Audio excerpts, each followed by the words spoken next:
Welcome to the Indie Film Hustle Podcast, episode number 152. If something's important enough, even if the odds are against you, you should still do it. Elon Musk. Broadcasting from the back alley in Hollywood, it's the Indie Film Hustle Podcast, where we show you how to survive and thrive as an indie filmmaker in the jungles of the film biz. And here's your host, Alex Ferrari. Welcome, my Indie Film Hustlers, to another episode of the Indie Film Hustle Podcast. I am your humble host, Alex Ferrari. Now, today's show is sponsored by Video Blocks. And if you guys are looking for stock footage, After Effects templates, motion graphics, Video Blocks is the site, man. I've been using them for years now. I use some clips of theirs in my movie This Is Meg for some stock footage. And this month alone, they're launching a new crazy collection of hundreds of new Unreal clips, including space, virtual reality, deep water, fantasy, and sci-fi footage. All of that comes free with your subscription, and it is a limited time. And you also get free 4K clips with your membership at no cost. And Video Blocks is now giving you 7 days of free downloads. Download a ton of stuff for free. Check it out, see what's going on with it. And remember, whatever you download during those 7 days is yours for free, royalty-free forever. So definitely give them a shot. So head over to videoblocks.com/indie, I-N-D-I-E. That's videoblocks.com/indie for the Indie Film Hustle special discount price. And today's show is also sponsored by Distribber. If you guys are trying to get your movies or feature films or even shorts onto Netflix, Hulu, Google Play, iTunes, Fandango, or any of the major streaming services, Distribber finally lets you in without having to go through a traditional distributor. And you keep 100% of all the revenues and your rights. So if you want more information, head over to indiefilmhustle.com/sellmyfilm. That's indiefilmhustle.com/sellmyfilm. So today's episode, guys, is a huge, huge treat. It is an epic podcast. And I'll talk to you a little bit about my guest in a second. But you guys have been listening to me talk about the show I've been working on for the last 5 or 6 months, which is called Dimension 404 for Hulu and Lionsgate. I was hired to do all the color grading and online editorial and deliverables for the show. It's an amazing anthology series, 6-episode run with an insane cast. And, you know, it's some of the best work as far as my color work is concerned I've ever done in my career. I'm really, really proud of the work that I've done on it. So if you guys have Hulu, definitely check out Dimension 404. But one of the other great benefits of working on Dimension 404 is I got to meet the founders of RocketJump, Freddie Wong, Matt Arnold, and Dez Dolly. And, you know, I've been picking their brains for the last 6 months here and there at lunches and in sessions and stuff like that, trying to kind of figure out how they were able to build this insane online empire. Now, if you guys don't know who RocketJump is, just go to YouTube and type in RocketJump and you'll see. There's some OGs in the YouTube space. They started back in around 2010, and their story is pretty remarkable. They've got close to 8 million followers on YouTube, and they've been able to, unlike other YouTubers, they've been able to leverage their audience on YouTube to start creating higher end content with bigger and bigger budgets. And again, like unlike other YouTubers, they actually started seeing a plan far ahead of the game. They started seeing around the corner. They're like, look, we don't want to keep doing just YouTube videos all for the rest of our lives. We want to actually start creating more narrative content, episodic content, feature films, things like that. And what they were able to do with the RocketJump brand is pretty remarkable and kind of unheard of in the YouTube space. And Dimension 404 is by far their most ambitious and largest budget production they've ever undertaken. And it is epic. What they were able to do with the budget they had is kind of remarkable. I know we had over 1,400 visual effect shots that I personally inserted every single one of them into each episode throughout the series. And it's pretty remarkable what these guys did. So I wanted to get Dez Dolly, who is the executive producer and also showrunner of Dimension 404, on the show so we could pick his brain a bit about how they built an audience, how they've been able to leverage that audience, create content for that audience, and build careers basically off of YouTube. Their story is kind of crazy, and Dez's story specifically is pretty inspiring and just plain amazing. And we talk a little bit about this in the episode. It's about the right place, right time, right product. Same thing with Kevin Smith or Robert Rodriguez, but any of these guys that you just hit at the right moment. And Rocket Jump with Freddie, Matt, and Dez, they all hit at the right moment, but they kept going with it. They didn't just sit on their laurels. They actually started building something, building a real production company, building up something that can actually do more than just fun little YouTube videos, but actually take it to a whole other level. And that's what they did. So I drove over to Rocket Jump headquarters and sat down with Dez and really just beat him up.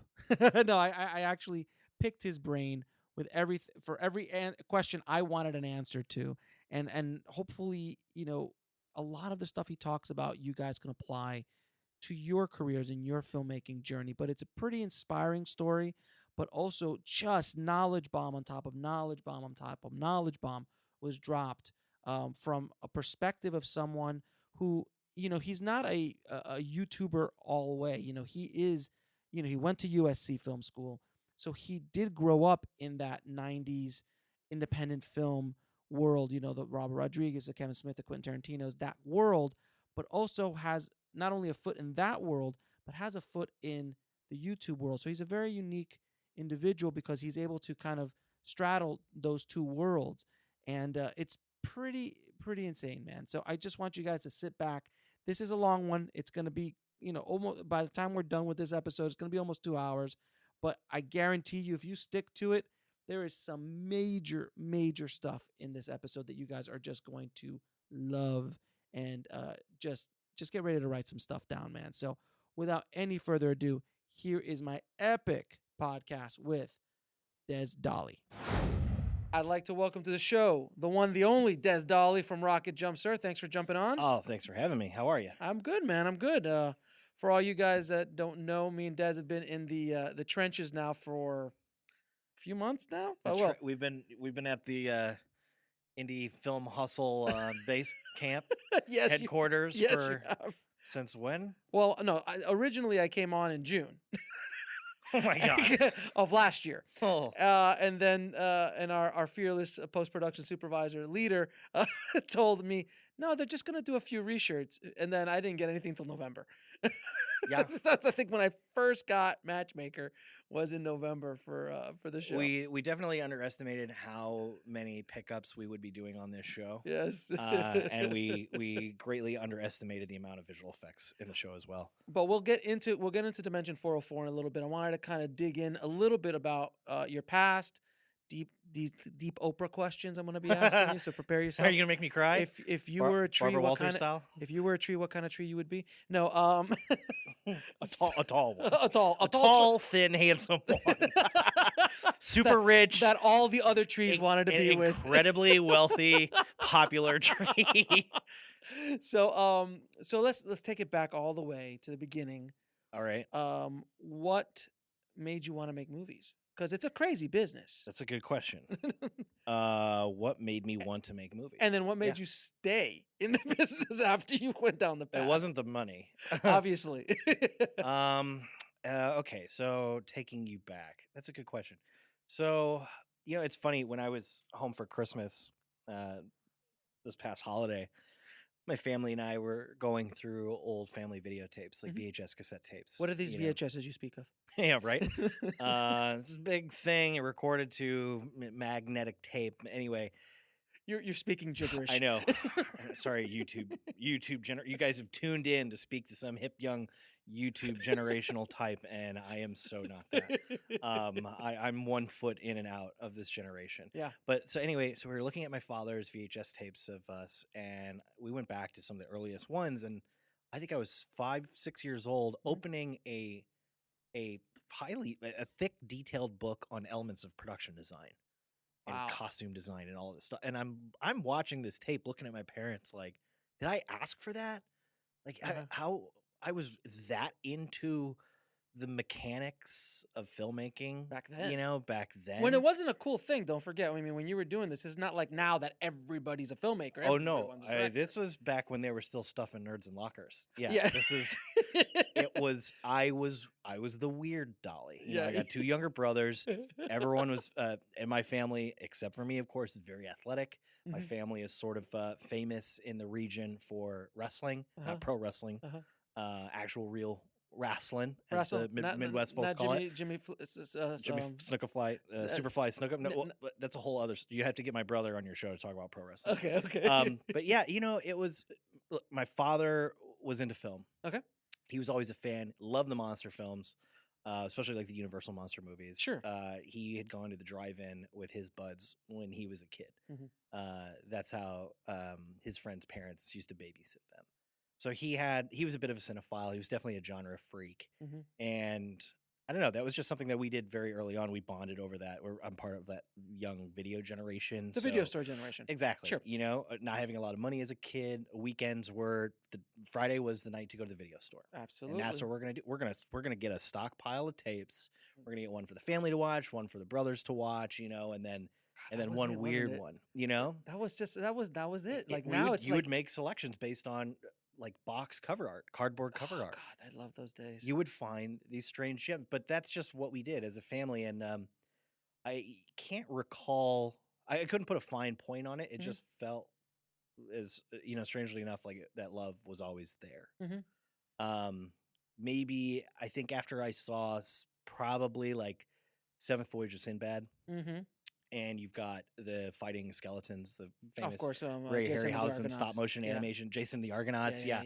You see that, and I really got into that. I remember having a love for stop motion cinema. I was really into magic at the time, just the illusions that you can create through film. Sure. Yeah, exactly. So you know, my dad had this VHS camera that you know he used for shooting family stuff, and he and I, when I was you know somewhere around 6 to 8, started making stop motion animated films. You know, I'd make little clay creatures and monsters. They're all genre films. Sure. My first one was a monster movie. The second one was a war epic, all stop motion, little green army men. I had a big spruce goose, you know, and we did a lot of in-camera sound effects and stuff like that. It was just, I don't know, man, that love was always there. And I never knew how to, I was always struggling to find a way to develop it, how to learn more. I was so hungry. There was nothing to out be there. Involved in show business, and you couldn't. Yeah, you didn't have special features. I remember. Do you remember that Discovery Channel show? Yes, like Movie Magic. I would. That was okay. Mind blown. Here for your audience, for the 3 old guys out there listening to this, there's a few more of us. You would have to go to. Yeah, you would have to go to the. I would go to the newspaper. Or a TV guide. What is this newspaper TV guide you speak of? And you would look up the time and date of the next show of Movie Magic. There was no DVR. So I could plan around it. Oh, yeah. Be home and have a fresh videotape ready to record it and then study it. Yeah. You know? And if you'd missed it, you'd never get to see it again. That was the fear. The one that got me, because I watched all of those. Yeah. And then they came on video. Yeah. Years later, they came on video. Did they really? They came on video. I'd love to go back and watch those, yeah. They're just genius. Yeah. But the one that stuck with me was The Making of T2. Yep. The Making of T2 blew my mind. Yeah, absolutely. I just watching it. I'd watch James Cameron do all this stuff, and the way they shot the chase in the LA River and all this stuff, and the VFX. I mean, back in '91 when that came out, I remember there was more than most films in that era. That was the one. There just happened to be this huge swirling storm of supplementary material. Yeah, wasn't it? It was just a massive blockbuster, and it had a lot of really cool effects. So groundbreaking. A lot of stuff that came out around that movie. I remember that. I remember I had the book. You could. Oh God, yeah. You know, I found a couple of catalogs, and you could order some filmmaking books or like theatrical makeup and wardrobe costume design books out of the backs of these catalogs. It's nothing like today that you can literally just log onto your phone and you have 1,000 film podcasts, 1,000 film podcasts, 1,000 tutorials. You have full film schools online. Yeah. That you can just learn anything and everything you ever wanted to know. No, it was a treasure hunt, and I think that was part of the thrill. You know, tracking this stuff down, and Yeah, I was always into making things. I was like a crafty type. I was an indoor kid for sure. Mm-hmm. My brothers wanted to go out and play and go to wrestling Where were you practice and Where stuff were like you that. based in? I grew up in South Bend, Indiana, or Okay. Mishawaka Okay. rather, Okay. the Princess City. Mm-hmm. So it's right where Notre Dame is. Town wouldn't exist if it weren't for the university. Of course. Yeah. We're I saw Rudy. I know. okay. Yeah, yeah. Had a lot of family in the background Yeah. in Rudy. Yeah, that was By the- a big to do when Rudy came to town. By the way, if everyone listening, if you haven't seen Rudy, you've got to watch Rudy. Yeah, And you will. Yes, of course. And you will cry your eyes out. I don't care how big of a fucking dude you are. You will cry your eyes out. But that was our life. Notre Dame. Yeah. It still is. Like Yeah. that region, it's all Notre Dame football. That's all that matters.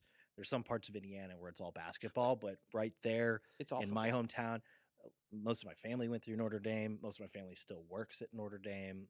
And I obviously, had jobs there. I went to school there for a time. Like that is what you do when you grow up in that region. You live and breathe Notre Dame. But it's obviously a film mecca as well. So you had amazing support Sidney around. Pollack went through. Who did? No, Sidney. Yes, and Sidney Pollack. Yeah. Yeah, sure. he went through director. Notre Dame, right? Did he? Oh, I'm Yeah. sure he did. But He went through Notre Dame. But the film school's not really. Is there a film school? I don't even think there is. They have one. They have a media department. Let's just. probably. When I was choosing between that or USC, I think you chose I which brings us to USC. Sure. So how was your experience at USC? Because I had the pleasure of speaking at USC the other day, and first time I walked into the campus, and I was just like, the Lucas Building and the Spielberg Building, and you just kind of sense all the stuff that's happened there. There's an energy there. There isn't is there? an energy at that place that is pretty freaking cool. Like you could just like, oh yeah, Lucas was walking down these halls, and not Coppola was UCLA, but just a list of people. Ronnie Howard. Yeah, Ronnie Howard and a million Robert other. Zemeckis. Yeah, I mean the list goes on and on. All USC grads. So how was your experience at your time? When did you go in the '90s? Right? I graduated in it was the Early 2000s. early 2000s. I graduated in 2009. Oh, okay. 2010. I Okay. got there at 2006. Okay. I had transferred from.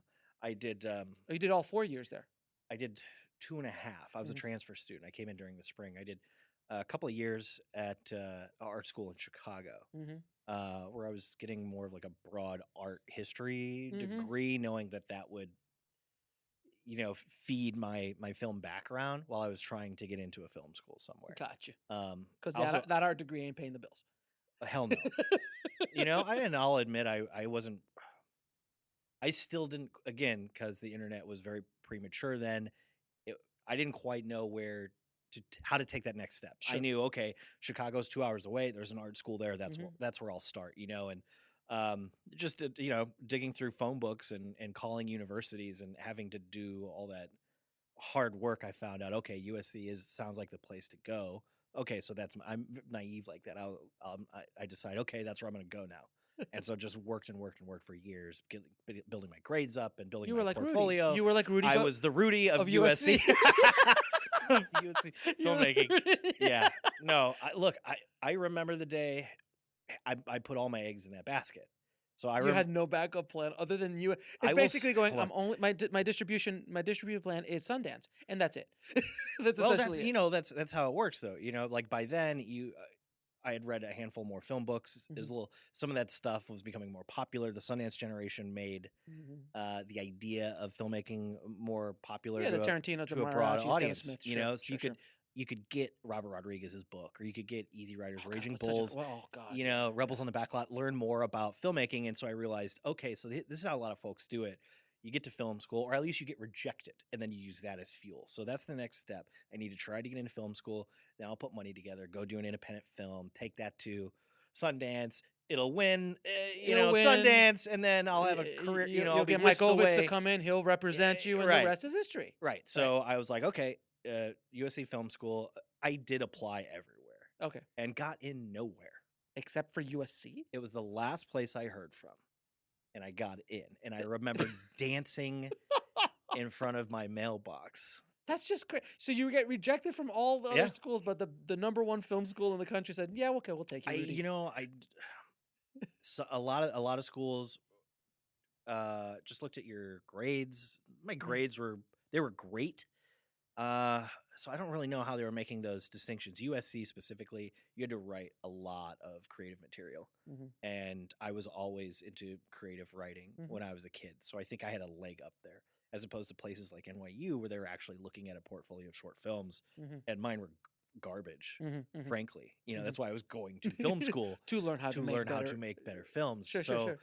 I don't, I'm not surprised that they would look at that and go, this kid, no, it's not going to happen. USC, I was able to sort of swindle my way in there with some colorful essays and stuff like that. But at USC, from what I understand from talking to a lot of USC grads, it's not only the education, which is wonderful, but it's the connections and the relationships that you build at that school that kind of help you propel to the next level. Oh yeah. No, I met my partners to this day, Matt Arnold and Freddie Wong, in practical special effects class, taught by a gentleman by the name of Tom Anderson, who ran the optical printer on the original Star Wars title crawl.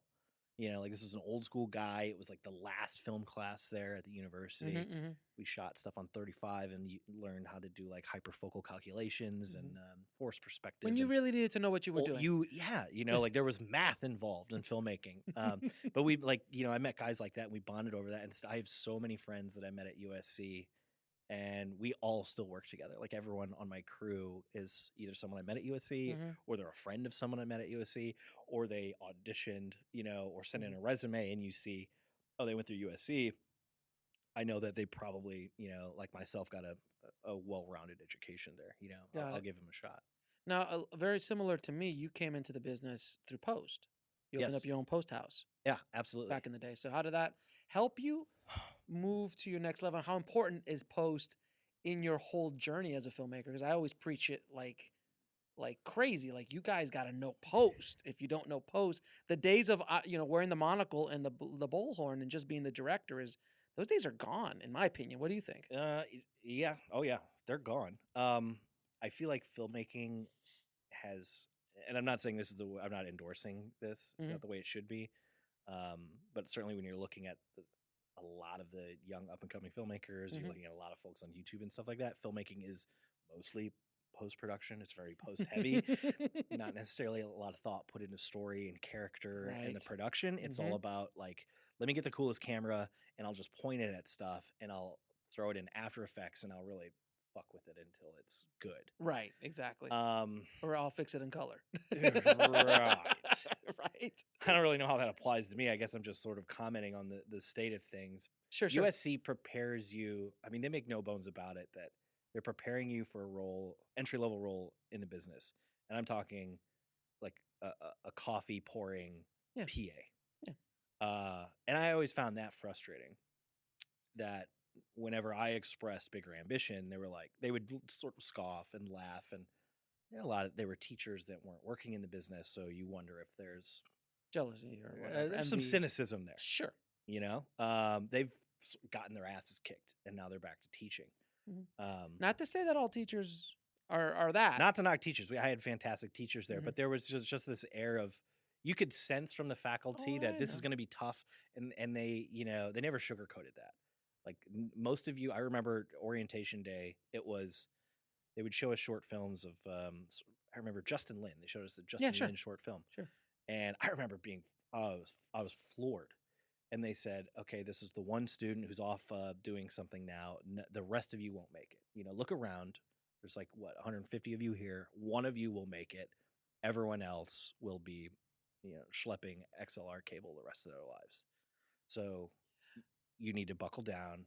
You need to work hard. And one of these folks sitting next to you is going to offer you a job one day. So you need to get to know them. So it was like boot camp. It really prepared you for getting your ass handed to you out here. And it does. Yeah. Oh, it does. The business every day. Even to this day. Every day.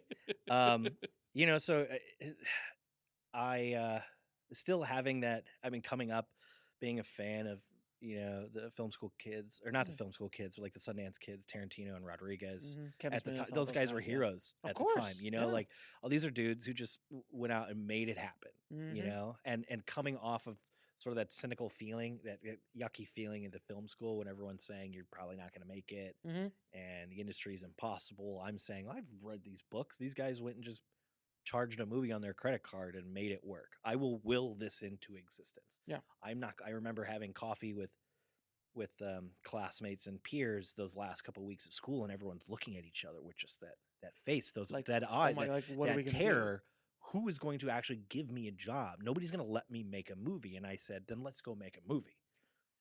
But the thing is, at the time you came out was when you graduated, what, 2009, 10, 10, right? yeah. The technology had gotten to a point where you could go do it on the cheap. And it taken Yes. a bit, because when I made my short Mhm. in 2005, it was the DVX 100A. Yeah. Final Cut was just coming into its own. The technology was just starting to get there, and I was still standard def. Yeah. You had already gotten cheaper, more powerful. Yeah. But what they did in the 90s, that was ballsy. That was ballsy. That was like, hey, we're taking 27 grand, shooting on black and white film in a fucking convenience store, Yeah. and editing on a flatbed Right. in their apartment. Like, that's It's commendable. God bless them. Right? No, I had the benefit of After a Effects. cheap After Effects package, and Sure. having a copy of Final Cut from school. Literally, Freddie and I would go down into the archives at USC, and we would burn CDs with sound effects from the USC library. Oh God. You know, and a lot of stock footage. Yeah. Stock footages from art beats and Exactly. stuff like that. I still got books full of bootleg versions. I've got of that stuff. Yeah. But then, the Red 1 camera came out. That was around then, yeah. And I realized, okay, I only really need to get together like 20 grand To buy it. to just make a film. I can rent one Yeah. and hire a crew, and I could afford. I basically did the math and ran the numbers, and like the least amount I could put together a movie for would be about 20 grand. Well, I could have done it for cheaper, but I figured, no, with the people I knew, that's the bare minimum I could raise. Right. And the maximum. So I said to hell with it. I told my buddies, they looked at me like I was crazy, but I said, this has to be crazy. But you need to be naive in this business to make something happen. And nutty. Yeah. So I said, let's go make a movie. And then I was forced to put my money where my mouth was, so to speak. I told everyone, we're going to do it. I don't know how, but we'll raise the money. I'll write the script. Mhm. It was all it was madness. But I told everyone, and I convinced a bunch of friends, like, you're gonna fly out to my house this summer right after commencement. You're gonna live at my place, and we're gonna shoot a movie. And everyone went, okay. We had literally nothing else planned. So I wrote a sports comedy based upon my experience in youth wrestling in the region, and starred my brother, and was definitely heavily influenced by a lot of independent comedies. Your Clerks and whatnots. But it had this. I had seen Foot Fist Way around the time I was graduating with Danny McBride, written and directed by Jody Hill. Yeah. The Virginia Boys, and that really floored me that you could do something dark, and I had a really twisted sensibility. So I thought, my brother is a bit of a caricature. Let's sort of create this little fun vehicle for him. He had been the star of all my short films and stuff like that all those years, so it just made sense. Put together a prospectus based upon basically a formula that I pulled from the Evil Dead Companion. Yeah. Written by Rob Tappert and Sam Raimi and Bruce Campbell, which chronicled the way they put together the original Evil Dead film. Mm-hmm.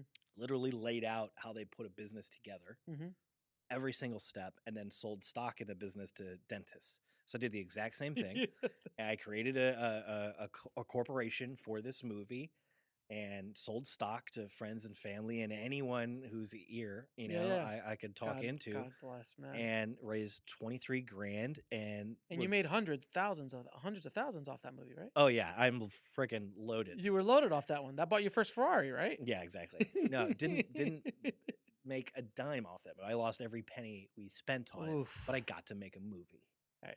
It was an experience, and that changed just being able to say, I made a movie, I did it, I learned what works. Being able to have your ass handed to you on a movie right out of film school is also an awesome learning experience too. I mean, that's a ballsy move. Like, it took me 20 years to make my first feature. Really? Yeah. I mean, I just finished it like last year. Yeah. Because I just didn't want to. That was that mountain. It's So that. that's what it was. That feature film is that mountain. And I didn't want to. I knew I just had to get to the gotta top wrestle that so I tiger. could see the land. Yep. And just get that out of the way. You're just like, I don't care if it's good, bad, or indifferent. I'm just gonna make this feature, and I can just say I made a feature. And Well, Yeah, exactly. yeah. Now I had assumed that it would be a massive Clerks, hit. of course, yeah. Yeah, it's gonna be It's Clerks. Slackers, I'll be it's Slackers, yeah, yeah, sure. I'll be Yeah. the next Linklater and Sure, of course. We so on all and so are. forth, and We we know all how will it's be. gonna Yes. go from there. But reality set in.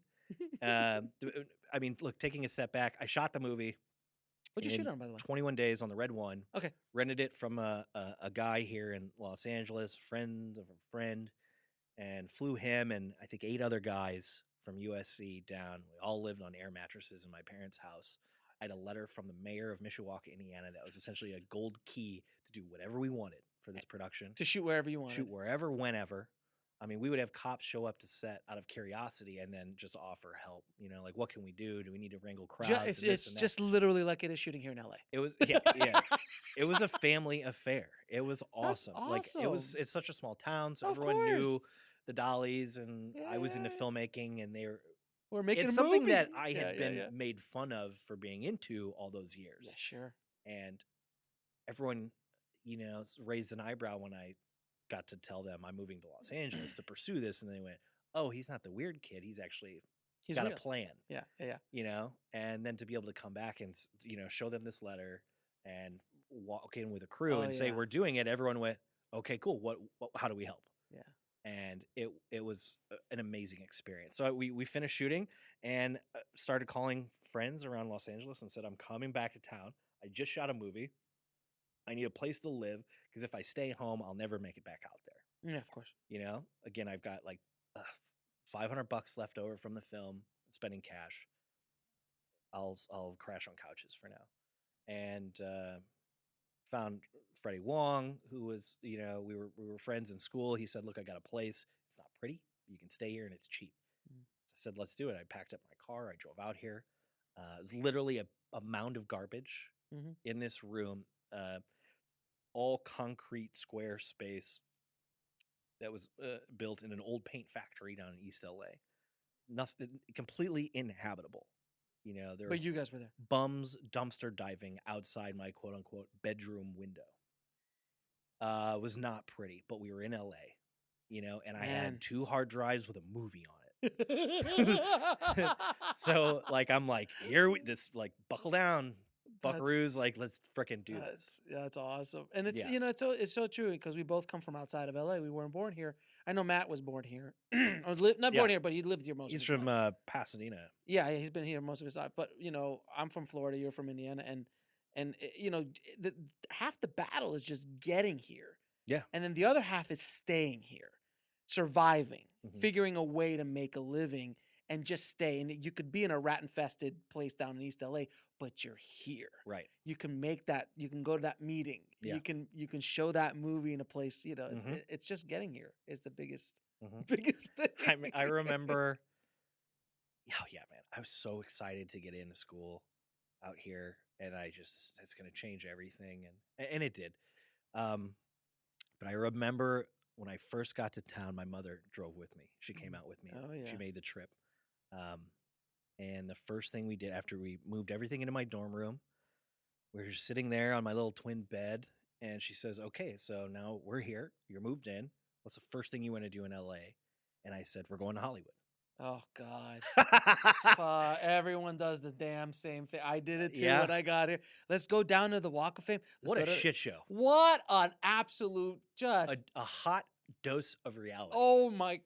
But listen, isn't Hollywood Boulevard the perfect analogy Mhm. for Hollywood and LA and the business in general? Because on TV when the Oscars are playing, they only show like the block and a half. The block and a half that's been carefully curated for 2 weeks leading up to the award show. Correct. Yeah. And that's it. But when you go down, and I'll tell you my quick Hollywood story. When I first got here, I'm coming here visiting a friend, and we're like checking out places to my wife and I to live when we're going to move. We came out like 2 or 3 times just to check neighborhoods and stuff. Yeah. So first time we come out, we're like, hey, we want to go see Hollywood. Right.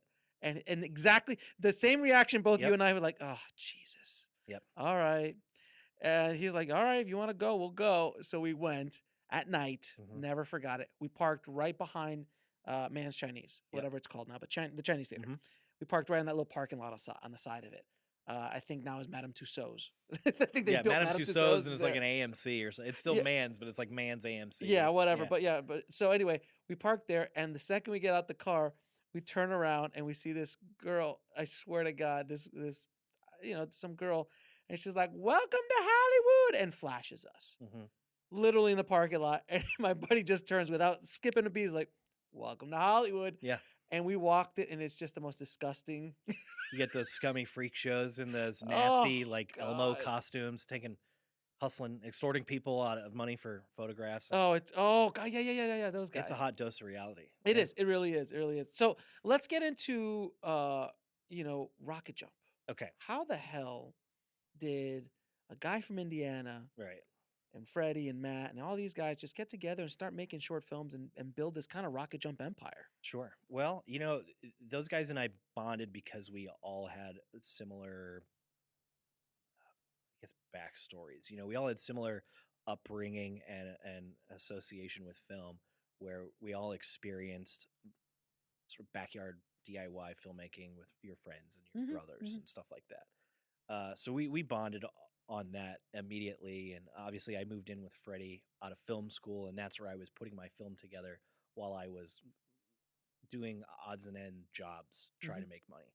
I remember before I'd gone to film school, I sold TVs back in Indiana, so I thought, okay, well, maybe I'll go back and get a job at Best Buy. And boy, was that just a demoralizing thing to have to go sell cameras at an electronics retail store after you get out of this amazing film school, thinking you're going to be whisked away into Hollywood stardom. Oh no! I lasted maybe a month before I can't. I would rather eat ramen, and live dirt poor, waiting for something better to come along. And I did a lot of crap, edited a lot of garbage for actors. It was all awful remedial work for nickels and dimes, and it was one of those film school connections. I had a friend from school, a mutual friend of Freddie's, that called me one day. She knew I was editing for folks, and she called and said, "Look, I have an editor on this commercial, and he called off sick today, and the director needs somebody here. Can you be in Santa Monica in 45 minutes?" And I said, "You bet." And I went, and the director and I bonded, both being Midwest kids, shared love for The Thing and Sure. 80s supernatural sci-fi horror films, and I ended up sort of getting shepherd under his wing in the world of commercial editing and directing and all that stuff. So I did that for many years and started climbing the ranks relatively quickly in the commercial business, which was awesome. And it all happened because some guy called off sick, and I had a connection to someone at USC. Yep. And I was ready. I was confident enough, having cut enough reels, to say, I can do it. I'll figure it out. So I learned a great deal from him, and I was doing a lot of commercial work for the time. And, in the meantime, Freddie had just started figuring out that YouTube was a thing. He had heard from folks that they were buying houses with YouTube money, And I remember scoffing. I'm like, no, that's not okay. That's not. Let me tell you about the concept of a film festival, and here's how this works. And Freddie had been working sort of in that side of the business. He had been producing like direct to DVD horror schlock, which I got a kick out of. It's like some of my early jobs were cutting the behind the scenes special features for those movies that he was producing. So we were all working together, and he said, "I'm going to give this YouTube thing a try." And I remember, Matt and I would be going off to our jobs. He was working at Disney at the time in their video game department. He was a video game producer. And Freddie started making short films around the office. And we were like, oh my God, filmmaking? The whole reason why we came out here? Let's do that. So we would work together on things, be in Freddie's movies, hold a camera and a boom mic for Freddie, because it was the thing that we all wanted to be doing anyhow. Sure. And well, hell, if his first videos didn't start getting millions and millions of views, I was incredulous at first. Like, this is impossible. How is this happening? It doesn't make sense, And let's remind everybody, this time is what, 2000? This is 11, I think. About 11, right? Yeah, 2011. So YouTube is basically 5-6 years old at that point. Google had already bought it. Google already bought it. Google had just bought it. Yeah, it was still niche. It was still small, and the quality still was Yeah. It wasn't that great yet. But so everyone understands what YouTube was. It was literally the advent of creators, Creators, a period. new batch of creators using it as a distribution platform. Mm-hmm. And it was unheard of, while everyone else, guys like me, thinking you have to, schlep it through this, This archaic system. this archaic system, Freddie just recognized that with YouTube, you didn't have to. You could go shoot a movie for, the cost of pizza and a case of water. And it didn't like have a to 2-minute short. Yeah, it didn't have to be this $100,000, $200,000 short film to make it all this production value. You can just make something that's entertaining, Right. and that's all. Yeah, a lot of people were uploading home movies and stuff like that. Like that's what they thought YouTube was for. Right. And so for Freddie to be able to use just a little film school know-how and some After Effects, VFX wizardry, he could create, really, as far as everything else is on YouTube, just content that was light years beyond anything else you could find on. Yeah, so I was going to ask you, there wasn't anybody really else doing what he was doing, or what you guys were doing in general. There were other creators on there expressing themselves sure. with a touch of production value that you weren't seeing on But YouTube nothing with as a platform. But nothing with the VFX. Freddie is he's a VFX wizard. He was the guy in film school that we would go to because he knew After Effects. Right. He did title design and explosions and muzzle hits in flashes, all of our stuff, all of our videos in school. He was that guy. So, he was into those movies, and he's definitely a nerd in that respect. He knew After Effects, so yeah. By nature, he could do things in his shorts that nobody else was capable of doing at that time. So and it really stood out. So it was, again, and we've had this conversation off air, but RocketJump's rise to fame and is basically a good place of timing too. Oh yeah, it was right place, right time. Yeah, no, that's I can't recall who said it to give them proper credit, but luck is preparation meets opportunity. I don't know who said it either, but it's true. That's it's all true. that's it. We were literally right place, right time. With the right product. We had the proper training. We had the ambition. We had the technical know-how. We just didn't quite have the money, and we were all stuck in these other jobs. And YouTube was paying creators through ad revenue. When you had to still apply for that, not automatic like it is now. Exactly. But Freddie got in because he had met folks through some other filmmaking competitions that were in YouTube, and he spoke to the right people, and they were going to allow him into the system to make some money off of YouTube ad revenue. And we saw that there was a platform that there wasn't a lot of bureaucratic red tape like at a film There was festival. none. There was zero. We could literally upload a thing complete to creative a mass control. of people, complete control, and make money. Just express ourselves, and then hopefully at least cover the cost of the film itself. That was the goal. And that was I think eclipsed pretty much. You guys did better than just the $400 to $300 that it cost to make those movies. It was surprising how much money you could make off of YouTube in those days. It was like obscene, right? And then you guys also figured out, not obscene, but obscene in today's, just in general. Sure. I'll say this: it wasn't PewDiePie money or anything like that. No, who makes PewDiePie money? Yeah. But still, it was more than $300. Yeah. It got to a point where it's a job. So to bring it back to your original question, like what was RocketJump? It ballooned very quickly past the point of it just covering the cost of the film itself, and we started to see, okay, we can actually pay ourselves for the labor. We're starting to earn, I throw loosely in quotes, a living out of doing this. Yeah, this isn't necessarily the end game, but this is a means. And it's providing us with an outlet. We can actually afford to go out to dinner and talk about what movie we're going to do next. So there's a lot of excitement. You were basically getting paid to be filmmakers. Yeah, and nobody gets to do that. That is the dream. That's the dream. That's the dream. And to be able to literally fall into that fucking ass first right out of college is absolutely insane. It was, again, exactly. Like I always tell people, like being right place at the right time. I mean, if El Mariachi shows up today, it doesn't hit. No. If Clerks shows up today, it doesn't hit. No. Now if Reservoir Dogs comes today, it hits. Yeah, maybe. But that's a different. Yeah. But that's a different conversation. But generally speaking, right place, right time. Yeah. And that's what you guys did, and it's fascinating. And the basic concept here, guys, whoever's listening to this podcast right now, is you're being paid to be a filmmaker. We were professionals. You were professional. Well, I would say we were professional amateurs. You were professional amateurs, or amateur professionals. I'm not sure. being paid to be filmmakers in a new.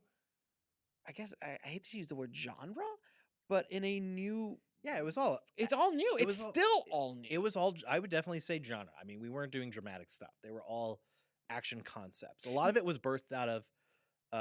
There was a guy, Andrew Kramer. You aware of Andrew Kramer? The name sounds Video familiar. co-pilot.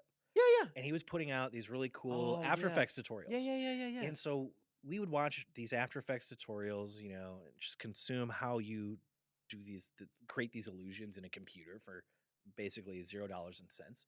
And you could reverse engineer an idea out of that. Be like, oh, okay, well, so we can create a shockwave in the course of a day. All right, so what would be a cool idea, focused around a shockwave? And you reverse engineer from a cool Off the effect. And you wrote a story around and the you effect. could write a little story around. Okay, so it's like again, this came down to our backyard filmmaking day. So it's like, all right, we've got an industrial looking alley in East LA. We've got one shitty car. We've got one camera, one mic, $40, and shockwave effect. Freddie, you'll be in it, of course. We've got one actor. If everyone else is holding a mic or a camera, okay, we've literally left with a Freddie. That's the box. How do you fill that? So it was all out of necessity, all experimentation, or at least early on. Well, it was always experimentation, but it's amazing how relatively quickly it became a business, there was money to be made there, and we saw something bigger than just YouTube filmmaking. We saw that, okay, this is a means to an end. We can potentially open up doors here. There's agents reaching out to us, managers reaching out to us. Maybe if we can keep this going, we'll build an audience, and the building, like fostering an audience of people, gets us meetings, and then we can talk about maybe in the future one day doing a Marvel movie or something like that. So what, in your opinion, because you're the perfect person to ask this question about, because you have one foot in both camps. Mm-hmm. You have one in the old way of doing things, and it's still very much the standard way of doing Sure. things, which is the normal, you make your independent film, you go to the festivals, Mm-hmm. you get seen, or you make a short film, you get an agent, and that gets you a job, and blah, Mm-hmm. blah, blah. You have your foot in that sandbox, but you also have your foot in the digital world. So you're not one or the other. You don't live in one or the other. You live in both. Yeah. And you come from both. So the way the world has shifted so much recently in the last 5 years even, what's your take on the whole shift of where things you think are going? Because, I just finished my feature. I've gone down the festival route. Mm-hmm. And I'm going to do, we're going to do streaming. We'll do iTunes, all that kind of stuff. And we'll see if we make some money with it. But part of me wonders, like, well, maybe I should have just put it out on not YouTube, but like Amazon Prime or something like that, Sure. to see if I can generate some revenue off of it. Where do you think all this is going? I have mixed emotions. Mhm. I mean, look, I make no bones about it. If the business hadn't changed when it did, I wouldn't have a TV show on Hulu right now. Right. Oh, no, absolutely. I'd still be bundling cable. So it created so many opportunities for us. There is a credibility that you get taking the quote unquote traditional, or rather old school route, Mm-hmm. that you don't get in this digital space. Yet. It's I would say changing. there's a specific type of credibility that we've garnered Mm-hmm. doing things the way we have, Mm-hmm. which has certainly got the attention of mainstream Mainstream. media, Mhm, the mhm. traditional folks, but they still kind of look at us side-eyed. It's not I completely. taken 100% Yep. serious yet. Mm-hmm, mm-hmm. And we're certainly hoping with Dimension 404 that we approached with a more ambitious, quote unquote, traditional mentality that Mm-hmm. we can change that perspective a little bit. But I mean, I don't know. Like, part of me would love to go as a next project, go get a few $100,000 and go make An indie movie. like The Puffy Chair or something, Sure, and, sure, you know, sure, and just sure. and just tour around, take it to festivals, just because that was also a dream of mine, to be able to do that and just experience what that feels like, good, bad, or indifferent. Mhm. Um, It's fun. Yeah. I've gone through that. right? I've gone through it. I It's know. fun. It's wonderful, but you're coming from a different perspective because you've already achieved That's fair. a success Yeah. from where you're coming from. So now you're kind of going through this other, like, I love to feel what it's like to go and run at a festival, walk the red carpet at a festival with a movie that I'm doing, and they're going to show it on the big screen and Right. stuff like that. That Right. whole process. Right. And I've done that multiple times with my projects, and it's wonderful. But I want to go down the path you're walking down and see how that feels. Like, wow, Mhm. imagine just putting out a video and you've got 2 million people watched it. Right. Like, that's an experience that I've never had. It's weird. It's yeah. How is that experience? Like when you have something that just Just shows it could be up. it's a gift and a curse. You know, pros and cons. Mhm. Look, you want to know how your art is perceived, Mhm. you know? And the internet's very kind and gentle that way. And it's yeah, exactly. And specifically in regards to filmmaking, it is a shared experience, or at least that's the way I view it, you Yeah, know. sure. I think it's the reason why we keep coming back to the, proverbial campfire after millennia. There's Mhm. something about that shared experience, experiencing that art together. And as a filmmaker, you want to see how people perceive your work. So being able to literally click a button and get instant feedback on YouTube is incredibly gratifying. Amazing. Also, fucking horrifying. The people on there are a special breed. They're brutal. Yeah. Brutal, Right? man. And filmmakers I would are the most rather- cynical group of people. I love them to death. It's weird. I tend to stay away from that now. So Yeah, it's yeah. like you have the ability to put something out and get that feedback, but you have to stay away from it because it will drive you absolutely crazy. Oh, I know. With dropping a show on Hulu is the complete opposite of a festival affair, in that there was no screening. We didn't have the cast and crew together to watch it on the big screen, to be Mhm. able to hear the laughs or the cringing uncomfortability, the shifting of seats when there's a lot of tension on Mhm, screen, or mhm. even if something isn't working, you get that immediate feedback.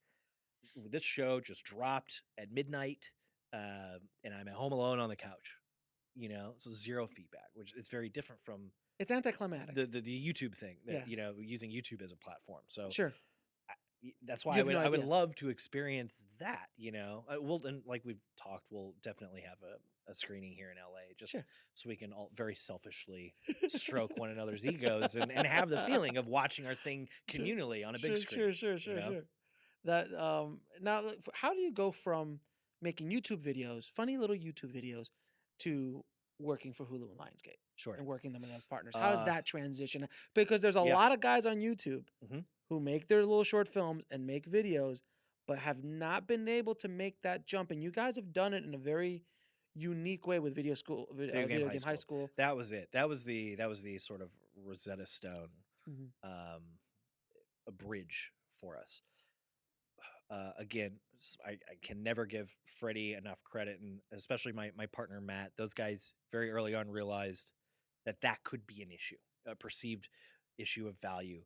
If these guys are just short filmmakers, why should we talk to them about making long form content? And I'd be curious to talk to Freddie more about where exactly that came from. That if he was just sort of this digital Oracle. Nostradamus, if you will, Oracle, or I bet a lot of it has to do with some of the meetings we were getting at that time. Mhm. Folks curious to meet with us for, say, like a Guardians of the Galaxy type film, and there not being enough of a product that demonstrates we could pull that off.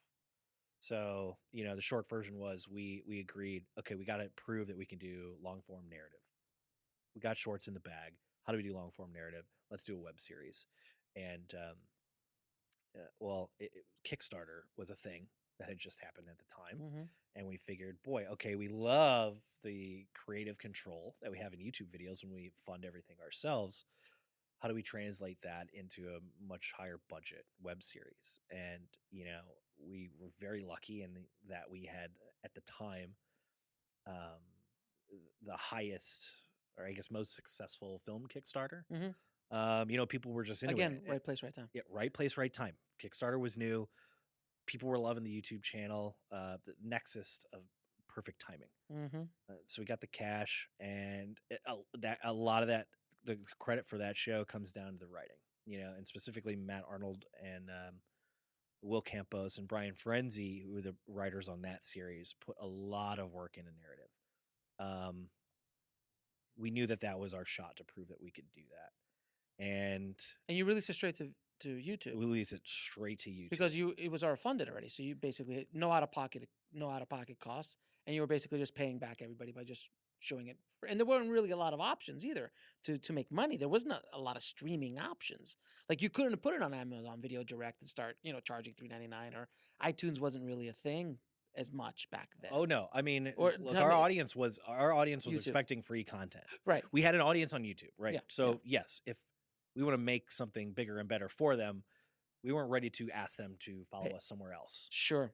let you alone live- pay for it. So you have to live there. Gotcha. So in a way, we did ask them to pay for it by Right. kickstarting it, Of course. and just letting them know, like, you're not paying for the film, you're supporting this effort, and Mhm. you're part of it. It was we really sold the communal aspect that Sure. we can't do this without you guys. Mhm. And then yeah, like look, it hit. That first season went gangbusters. I think it got like 50 million views or something Mhm. stupid like that. And just got to work on a second season. And a second season, we said, okay, so how do we take this a step further? Let's try to follow a more traditional 22-minute television format. So the first season, episode length varied from I don't know, maybe the shortest was around 16 minutes, and then the longest was maybe 40 something. The Oh, finale was Jesus, like you were all over 40 the place. minutes. They're all over the place. Yeah, yeah. The cool thing about YouTube and being our own, distributor was that the length of the content was dictated by, the narrative. But then we realized, okay, well, let's take an opportunity, though, to prove that we can do a traditional TV format with the second season. So they were 22s. And then same with the third season. But then some got longer as as the season went on. Your finale was nearly an hour long and stuff Sure, like that. sure. Special episodes. Exactly. Yeah. But there were, to make a long story short, there were a couple people in the industry, younger guys, around my age, who were Mhm. looking for new emerging talent to bring into the studio system, to introduce to everyone. And they saw what we were doing with that series, and they recognized that there was potential. We were, again, at the time, there wasn't anyone else doing long form content. We had inspired this movement of creators on YouTube to throw up short films and Mhm. stuff like that. But we were the only guys who were mimicking a traditional television format. And the studio system said, oh, okay, so much like music video directors in the 90s, there's something going on over here we should take a look at. And I think that's what allowed us to get meetings over maybe even other way more talented folks on YouTube, Mhm. is because we demonstrated an ability to craft a long form narrative. And also you guys had the very strategic ability to understand your audience. Like you didn't go make Downton Abbey. Like you made Video Game High School because that was the crowd that you had as your audience. It was that, Matt always tells the story a little better than I do. Or actually, Will does. But the name for it came from Will and another friend of ours, Chris. They were on a road trip once. We were talking about the idea of doing something longer. What could it be? What would the audience like? And the joke was, well, knowing those people, the most pandery thing we could do would be a silly show called Video Game High School, where it's those kids literally in a high school of an alternate future playing video games to become professionals. And that was just a joke. Like, wouldn't they go nuts for that? And, to Matt and Freddie's credit, they went, oh, I think there's something there. Like Yeah. maybe if we approach this with sincerity, Mhm. we'll do it. And I think to our credit, to self-analyze a little bit, because we've made mistakes in misunderstanding the audience, and coming to incorrect conclusions about what they want and what they're looking for. And for us, it always just came back to making stuff that we wanted to watch. Video Game High School was literally, that show got made because Matt Arnold said, I would pay to see this. So I'm going to take up the mantle as showrunner, and we're going to make this happen. And we all went, okay, this guy's passionate about this. Let's make it work. Dimension 404 is very similar in that respect. It was a natural extension of us doing short films and then sort of webisodes. And we just thought, well, hell, there's a total vacuum of anthology television at this time, when we were developing years ago. And we said, we would all pay to see this. This is something we're really passionate about. Is the audience going to like it? Well, if it's something that we love and we're passionate about and we're giving it our all, it will by extension find an audience. And that's what we were more attracted to. Now, can you give any advice about how to build an audience? Because I think that is the key moving forward. I think as filmmakers in the future, like Sure. it's about niche. It's not about trying to hit the mass market. It's going to be about finding that audience and feeding the audience that you can attract. Sure. Well, in the earlier days, a lot of it came down to consistency, quality, communication, transparency. We treated it like a business. We treated the audience with respect, you know. So very much like, okay, so we're fans of comic books when we were Hmm. kids. Hmm. I get a comic book every week or so. There's a new issue, Yeah. okay, Yeah. and I know what the story is going to be. I know when I'm going to get it, and I know there's going to be a certain quality that I can expect from it. And the same goes for television, and that's the way we treated the YouTube channel. So even though we were completely independent amateur knuckleheads making Hmm. YouTube videos on the cheap, we treated it professionally. We knew there had to be a certain level of quality. It had to hit every Tuesday at 2 p.m. People could expect to know what type of content it was going to be. It all fit within this sort of genre Venn diagram. So it's not like we would throw out action one week and then sincere melodrama the next. Right. Yeah, It's a like brand. You it had was to create. it was branding. Yeah. That's what it was. And then at the time, a lot of benefit came out of running the second channel, which is very transparent and specifically a community building effort where we sort of removed the corporate mask and it Hmm. was, hey, look, it's just us. It was proto blogging in Hmm. essence, or vlogging rather. Hmm. Most often it was Freddie in front of a camera, a lot of behind the scenes content. Like, look how much fun we're making this stuff, and we're doing it for you guys. Thankful that you love it. Here's where you can go see more. And then furthermore, let's take it an extra step and let's show you how we do this stuff. If you're into this, like we were when we were your age, here's how we put it together. And so we were sort of giving back in a digital way what we got from all those DVD special features and stuff like Hmm. that when we were kids. Hmm. Um, I think we were all because we were such nerds for that stuff. We wanted to be able to say, Give oh back. yeah, it feels cool to be able to share that with Oh folks, yeah, I know. and just bringing them in on that action rather than treating it like some sort of corporate entity. Hmm.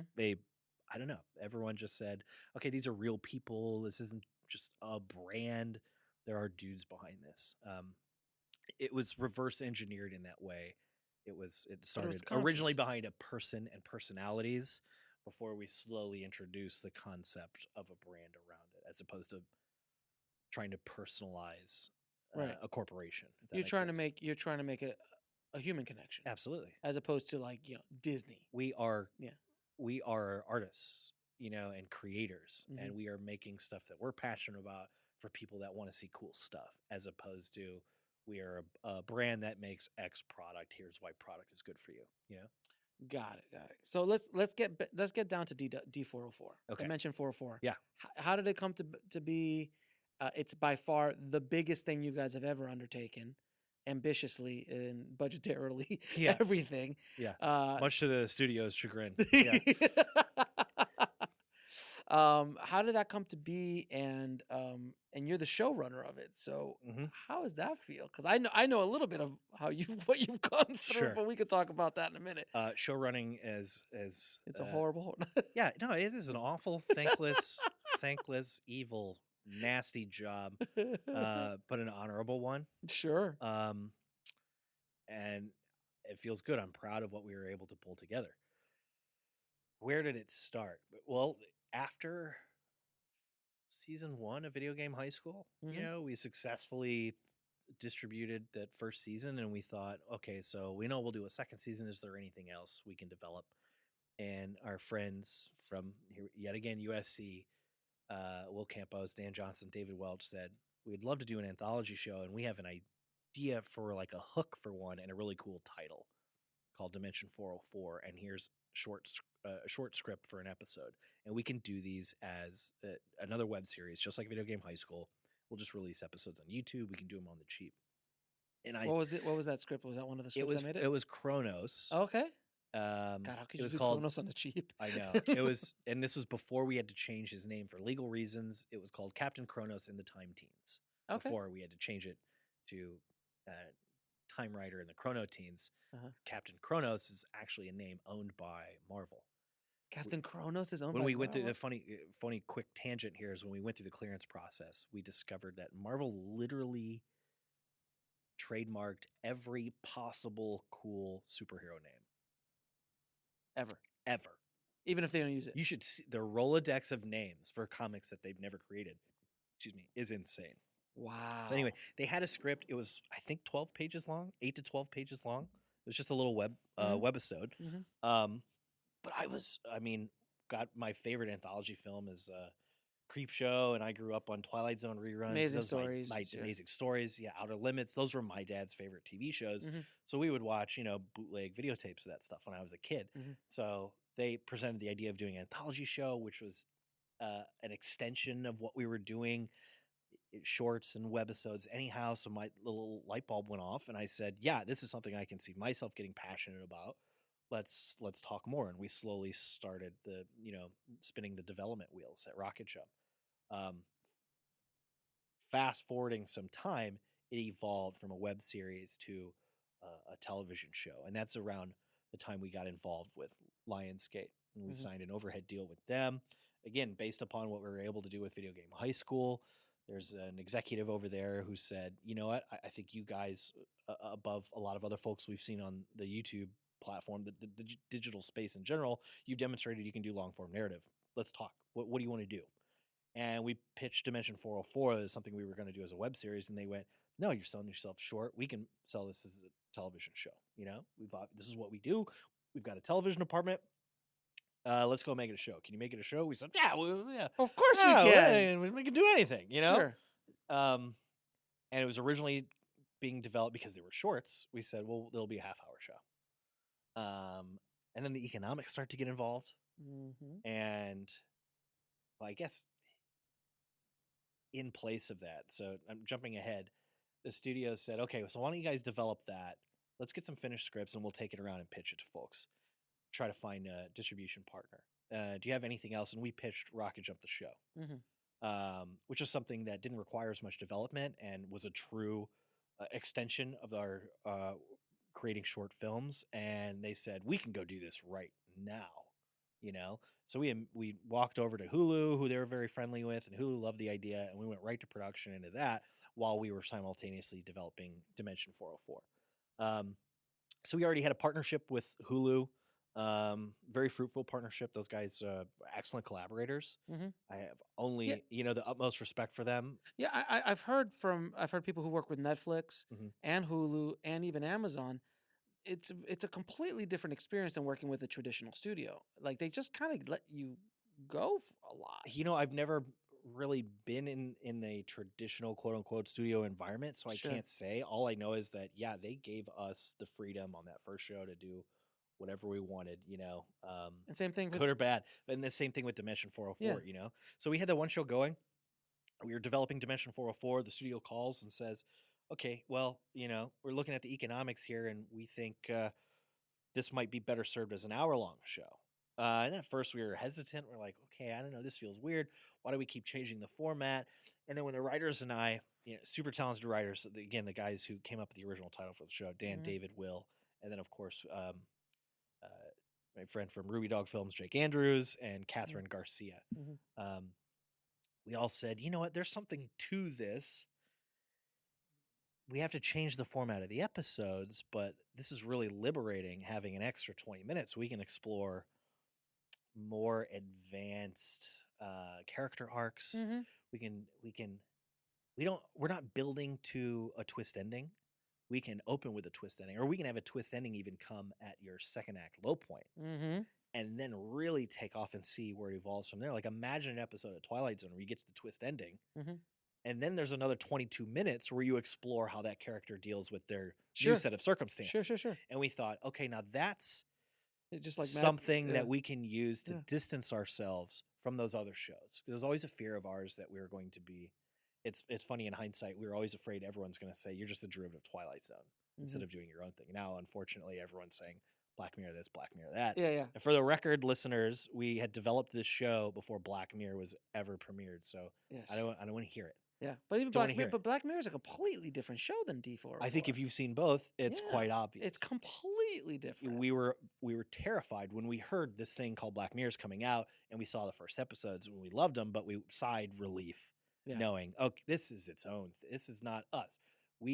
I grew up in the Sam Raimi camp, and I wanted it to be that Spookablast theme park ride of a show. I wanted it to be fun, funny, weird, pulpy, just pure genre entertainment. Now, that said, we wanted it to still have a message and a theme and to say something about the world that we live in, but it wasn't about and you do, sir. it wasn't about techno fears and anxiety like some of those other shows. You know, we wanted it to be an adventure, thrilling adventure hour, basically. And you know, after I've been so blessed to work with you guys on this project, and it just came. It's right up my alley, and it's from the same, like, you know, it's the same school. Like, if you and I lived a block from each other, we probably would have been making movies and having a good time. Back in the day. So that, because it's exactly the kind of movie, the kind of show that I would watch, and it's so much fun and just like you said, pulpy and kind of quirky. And you kind of get away with stuff because of that too. You're just like, I'm just having a good time. No, I mean, it's what things really came together when we settled on the hour-long format, because then we realized, okay, we're not doing Twilight Zone. We're literally doing mini movies. This is event television. It is, every week, more like Amazing Stories. Every week is its own mini piece of cinema. Really ambitious stories with a high concept sci-fi hook, and they're all about something. And yeah, you know, every writer, there was a shared love for genre, but everyone had their own influences that they wore on their sleeve, and that's why these episodes. That's why the show really took on the quality of it being a series of small films as opposed to something, I don't know, perhaps a little more thematically cohesive than it is. It's definitely a mixed bag, but oh yeah, that's what I love about it, though. Right? Well, like Amazing Stories too. Yeah. Amazing Stories was, I mean, they were all pretty much a mixed bag. Yeah. Like, one week you have, well, that's the fun of anthology. You know, there's a little something for everyone, and again, that's why we got excited as filmmakers, because we all knew, all right, there's going to be something Dez is passionate about writing, directing. Sure. Matt, you know, and Freddie, and then we'll bring other people in to do stuff that they're really excited about, and hopefully, if we get a chance to do second, third, fourth, fifth seasons, we can bring in other cool filmmakers, maybe people that we admire, to come in and work in the quote unquote digital space and let them do their thing. So there's just a lot of potential and opportunity there. Right, we're really excited about. Now, what is the biggest lesson you learned on D404? The biggest lesson I learned, man, I don't know if it was a new lesson, but you're constantly reminded how hard filmmaking is. Even with all the tech, even Man. with all the resources you guys have, it's Getting still more money than we've ever had access to before. It never gets any easier. Ever. And you always think that, okay, on this next project, because it's one step higher in the echelon of where I'm trying to get, you'll coast. We'll be able to coast a little more. And it only gets harder, you know? Because you get more ambitious. You get more ambitious. We're always constantly trying to push the envelope. And yeah, Jesus, man, it is hard. It was really hard putting the show together. It was certainly it should have been a lot more expensive than it was. We did this for nickels and dimes. You know the budget. You know what you're getting paid. Yeah, no question. And look, how many visual effects shots were there? 1,400? If you include what we did here in the office, roughly around 1,600. It is on par with the same amount of VFX shot in Rogue One. Right. Yeah. And to do that many VFX shots at the quality you guys did it on, because the quality we didn't want it to look. That was, I said that from day one when I spoke with the VFX vendors, and then we settled with our good friends at Playfight. We didn't want it to be TV quality VFX. No, and they aren't. It should be cinema quality VFX. You know, we didn't want this to look like television. Yeah, and you achieved that without question. It's at times, yeah.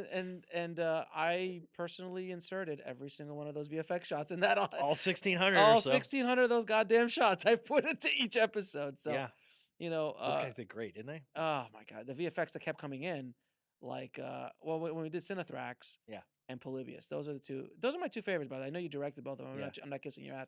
They're two of my favorites of the show. It's okay. It's okay? Yeah. Well, that's how it works here in Hollywood. You gotta a little smooch every once in a while. A little smooch every once in a while. That never hurts. Yeah. No, but in all honesty, because they're more of my sensibility, and Cinethrax, and specifically Polybius, when I was dying, because I had the offline for weeks. Right. And I'm watching it. I'm like, and Will, our the post soup on this, he kept telling me, he's like, oh, they're coming, and they look great, because it was the monster and all this kind of stuff. It's the meat, and a lot. None of it's really superfluous. Everything we do has to tie back to story and character. Right. But boy, it was really look, flat out disheartening. Nothing. It's your film is never as awful as that first assembly. Oh God. And I remember how crushed I felt. I mean, completely defeated and like an epic failure when we saw those first assemblies of the episodes. And that's the That's the nature of process. that's the process. But Especially when there's so many VFX, you can't. It's hard to even imagine. but that's how it is. To answer your question, how is it never not surprising? Every time you get through every stage, you go, I've lived this 100 times now, and every time you're never prepared for how awful that first assembly is, Yeah. or how awful your first, I don't know, sound design passes or your color pass or Yeah. whatever. It's always like, oh shoot, that's not what I was expecting. That's not what I pictured in my mind's eye. Okay, but let's roll up our sleeves and get into this. How do we work with this? And look, I gotta say, despite all those negative aspects of being sort of caught off guard as you're sort of slugging your way through an ambitious low budget project like this, I'm always constantly surprised as well at how amazingly the things come together in those last couple steps when you get the final the effects, That's where the I live. sound, That's the where color. I live. Yeah, It's a little easier for you because I live at that. you get to see all the pieces come together in the final stage. Sometimes I'll be honest with you. Like throughout the entire process, I rarely watch the shows until the final online with you. Really? Like I've seen every shot 1,000 times, but I usually don't have the audio on. So like a lot of times I'd ask you, I'm like, so what happened? Do you remember when you watched it? Like, so what? Why is she doing that? And and you look at me like, didn't you? I'm like, no, I haven't. I just wait till everything's in before I watch it. So when I watch that final online, like I still haven't seen Impulse fully yet with all That's the audio, hilarious. with the full input, because I've watched the whole show 1,000 times because Yeah. I've had to for Right. online, Right. but I haven't heard it. So now I'm like, oh, okay. And then when the second I start hearing stuff, I'm like, oh, that makes so much more sense. Good. I'm glad to This have all that. works so much better It's now. actually, you know what? It's actually quite nice to have a set of fresh eyes that late in the game. It's really No, nice. it really, yeah. I try to do that. I try Yeah. to. So when I color something, I generally don't watch the movie. Unless it's something specific. Yeah. That's just my process. Yeah. But at least I just look at it completely. Yeah. Fresh. But I didn't know if you knew that or not. But that's how I. I had a sense. Yeah. I had a sense.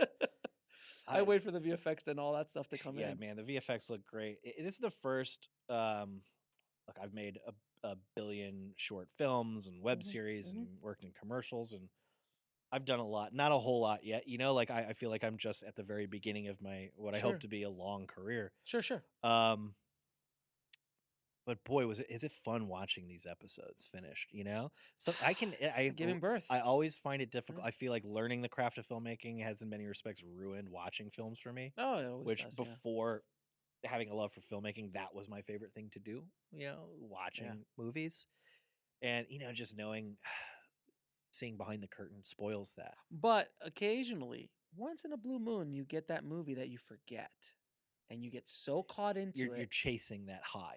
You look for that high, like Yeah. you just completely forget about the process. You forget about the lighting. You forget about the VFX, and Right. you're just there. Right. That moment when you saw Star Wars for the first time. Right. That's what you keep. That high is what we chase. Yeah. Or The Thing. Or That- American Werewolf. Yeah, exactly. Yeah. One of those movies. Yeah. So I've got a couple more questions before we go because it's been going on for a little bit. But Okay. I have a few more questions I always ask everybody. But Yeah. specifically, the last question I wanted to ask you is if you were going to start building an online audience today, from scratch, Right. what do you do? What do you do? And I'm not saying YouTube. I'm just saying audience in any shape or form. Yeah. Podcasting, website, blog, Sure. anything.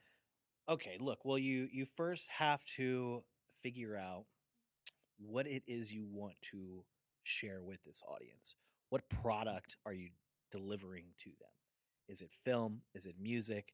Is it your personality and your critique in the way of some sort of blog or vlog or what have you? What is it that you're going to be creating? What are you passionate about? Where is your particular skill set? And then you have to ask yourself, precisely which niche that falls into. And so you can target yourself at a specific audience. And I think it's really important for folks to ask themselves, what it is they're passionate about, because you got to be making something for yourself. And that's what people are going to be drawn to. As there's a lot of folks out there who I think chasing the wrong end of that stick. You know, If you chase it for the money, it's you're done. chasing it for the money, or you're just thinking, okay, I'll just do what somebody else. I'll just replicate the process, you know, as opposed to actually having, you know, passion for something. Like, I don't know, I wouldn't do it if you think you're going to get rich off of it, because it's nothing's. You're not going to necessarily. You're almost definitely not going to get. If rich you go off of into it making with that something. mentality, you definitely won't. No, man, it's not going to happen. I'll also say, don't say anything racist. Yeah. Don't say anything racist on the internet ever. Yes. You know, but again, it comes down to creating quality content, something that you're passionate about, and tying yourself, you know, finding a platform where where a community who's into that kind of thing can very easily find it. You know, it's got to be of quality. Keep your content consistent. You know, give the folks what they want. They're not going to come back if it's sporadic, or they don't know if it's when the next thing is going to drop. You know, be transparent with these folks. Let them know a little bit more about your personality. People don't want to subscribe to brands. They want to be inspired by artists, you know, people with unique personality. So I think people need to be self-reflexive, ask themselves, self-evaluate, you know, what makes my perspective unique and what do I have to offer? Is it something new? And if it's not something new, maybe you should take a hard look at that being a road you actually want to go down, you know? But that's where it's got to start, man. It's got to start with you, yourself, and I, you know? What are you into? Now, do you agree with the statement that any kind of audience building is a long game? It is not a short game, meaning that it's going to take Absolutely. time. No, absolutely. There are exceptions to that rule, but course. they are few and far between. Right. Yeah. The lottery tickets. Exactly. Yeah. The reality is the rest of us have to play that long game. Yeah. Because RocketJump didn't just take off in 5 months, or it took a little bit. It was fast, but it did take time. And to build it to where it is today, that took years. It took many, many years, and it will constantly be that way. You know, as your audience grows, tastes change. As our tastes as filmmakers and our goals and ambitions change, we're going to be appealing to a slightly different subset of that audience, or perhaps a whole new audience in general. You know, the original audience was built around us making short action VFX videos. So if I want to go off and do a drama, which I may very well want to do at some point in my career, I have to start thinking ahead of how do I broach that with my current audience? Do I need to build a new audience? How can I extend the boundaries of the folks I currently produce content? I don't even want to say content. I hate that. I hate when people throw that around like we're just making a product, you know? Right. Art. Art. We're making art, but we have to be real in that there's the whole commerce flip side to this coin. It is a business. The word business has twice as many letters as the word show. Absolutely. And my friend Susan Lyons said that. I was like, yeah, that's awesome. You know, and I think that's what a lot of folks fail to realize. You're building something like this on your own, is that it is a combination of art and commerce. You know, you can't have one without the other. I think a lot of folks are really talented artistically and have something unique to say, but they don't take the necessary steps to keep it at a certain quality, keep it consistent, you know, reach out to folks in a professional manner. And then vice versa. You got a lot of folks who sort of break down the successful strategies of building an online social presence, but they don't have anything unique to say. Right. They're not necessarily artistically inclined in any way, shape, or form. They understand SEO, but that's pretty much it. That's, you know, but if you look back to the fundamentals of filmmaking, you have directors meeting, you know, their perfect producing partner, and you have that combination. You have your Rob Tappert to your Sam Raimi, Brian Grazer to your Ron Howard, exactly. Sure. Yeah, and a million other examples like that. You know, so if you're someone who's not, you know, necessarily inclined in a business sense, go find someone who's good at that, someone who's looking for a partner. You know, reach out to folks, involve yourself in these social circles, and you know. God, I mean, I would love to hear more on your perspective, because I know we were able to build a hell of an audience on YouTube, but God, my Twitter game sucks so hard, you know? Well, I have a course. I'll send it to you. Please do. It's called Twitter Hacks. All right. It's just that easy? It's literally Twitter Hacks. I got 10,000 followers in 10 weeks. Yeah. Organic. Did you buy them? No, organic. Yeah. Audience specific. And look, we'll go off on a quick tangent on social media since you asked about it. You know, social media for me, specifically Twitter and Instagram, those guys, and even Facebook, all of it it's nice. You have to have massive numbers. Right. You're talking millions Right. to make a dent because on YouTube, you've got almost 8 million followers, but every time you put a video out, you don't get 8 million views. Right. There's a percentage of those people that watch that. So generally that percentage is 5%, 10%. You guys have a little bit better percentage depending on how active your audience is. Yeah. But when you post something on, how many people actually interact or work on it, it's minuscule. Yeah. So for me, Twitter specifically, all Twitter has been really good for is, I have caught audience members there. I've gotten people there and I have people who follow me there. But what it does is I'm able to reach out to other people through Twitter. Mhm. Like I tweeted Jim Wools, the Mhm. writer of Fight Club. Right. I tweeted him. I'm like, and it's still weird for me to say that I tweet. Like I tweeted him. I know it feels so unnatural. It's just the weirdest thing. Yeah. But I tweet him and I go, hey, you want to be on my show? Sure.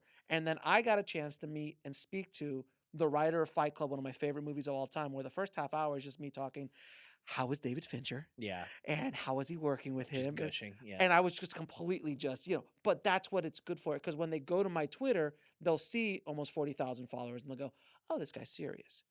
That's what Twitter is for me. I'm certainly learning to be a lot less bashful on there and reach out to but exactly like you're saying, Yeah. reaching out to folks that I aspire to be like, or I just appreciate something that they did, Mm-hmm. and letting them know that I'm a fan, and I'm slowly starting to learn how to insert myself into other circles.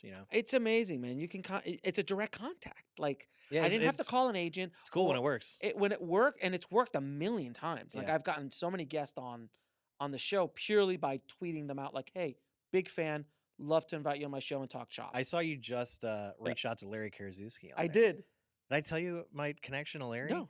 Okay. Can you get Larry on the show for me? I could maybe ask him. But Larry I owe him some credit, even though he probably wouldn't take it. Uh-huh. But when I mentioned my father going to the drive-ins as a kid, and Yeah. Larry probably is like, "Why is this kid always mentioning me?" But I feel inclined to give him. I feel indebted to him in some respect. But my father and Larry were friends when they were kids. No. And Larry's dad would take them to the drive-in to go watch B monster movies and stuff like that. Oh my God, that's And I awesome. think that's obviously Larry was really into film, and you think? yeah, exactly. And so a lot of that rubbed off on my dad, which in turn rubbed off on me. So we're sort of friendly in that respect, and I couldn't be more happy for that guy's success, Oh being my a fellow South Bend kid. He's done well for himself, right? I mean, people versus Larry Flint, and And then the people v. O.J. Simpson is oh my God, that was freaking, so good. and that's yeah. How do you take a story that we all know and I was still on the edge of my seat? Yeah, really well watching done. that? It was so well done. Incredible. But yeah, Larry, for people who don't know, I'll put some information about him in the show notes. But when you see his credits, you'll go, oh, that guy. That guy. Yeah, exactly. But yeah, like I reached out, I just tweeted him just to see. Yeah. Because he came up on my Twitter feed. I'm like, I would love to talk to him. Well, I hope you get to, because he is the nicest guy, and he knows his stuff. Of course he do. Encyclopedic film knowledge. I'm absolutely sure of it. Yeah. No question. So I'll ask you the same 4 questions I ask all my Oh, God. guests. Okay, you're putting me on the spot. Here we go. These are the rough ones, okay? This is the lightning round. Oh, You ready? shit. If you were going to give one piece of advice to a filmmaker starting out today, what would it be? Just go make a film. Simple as that. Yeah, right?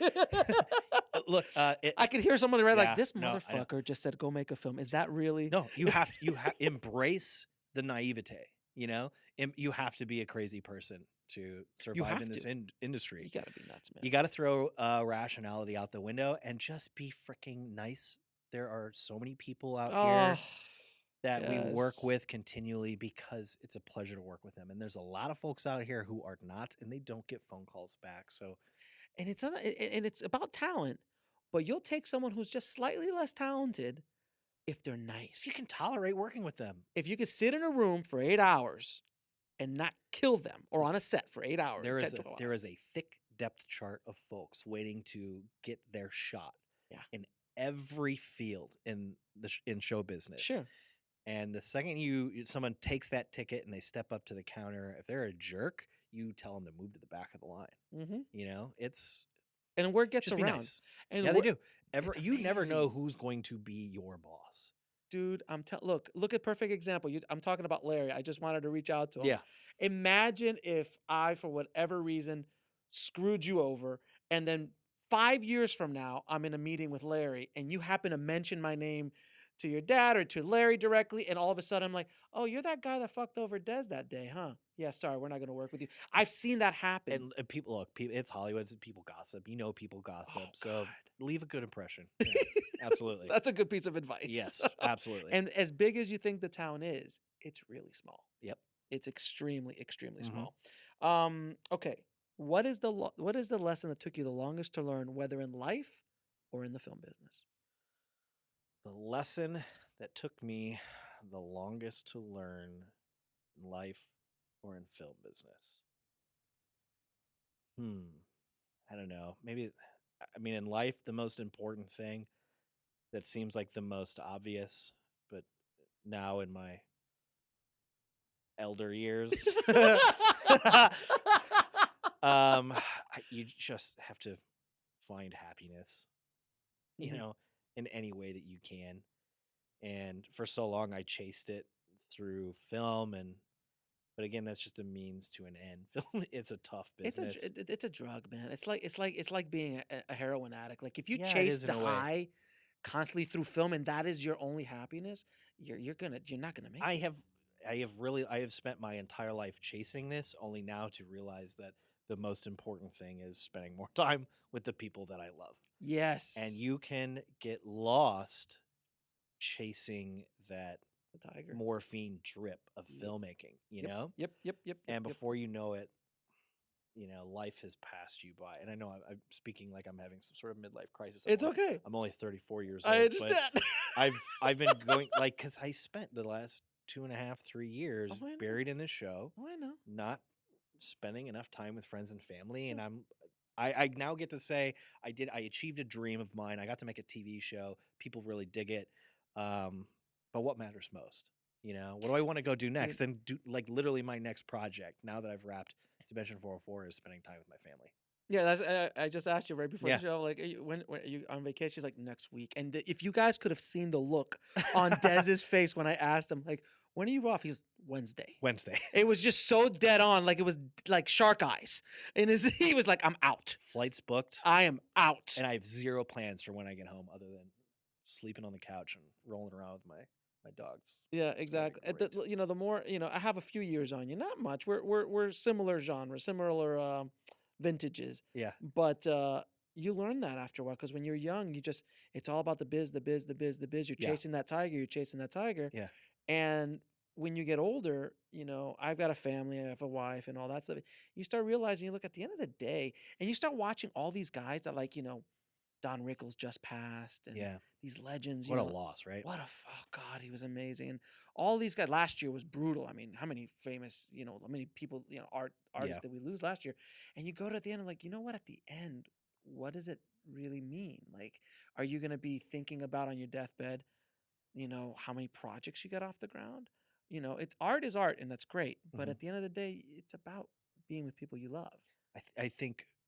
Yeah, this is turning into like the WTF podcast. It is, and it's getting deeper. It's deeper, man. I'm not uncomfortable with it. I think as an artist, I definitely chase that probably because there's a piece of me that wants to leave something behind. We all do. Absolutely. A legacy. We're reaching for that slice of immortality in a way, but you can't lose sight of living in the now. In chase of. I mean, look at Lucas trying to live forever. Look at Lucas. I mean, George created Star Wars. Yeah, he's good. His legacy's pretty much locked.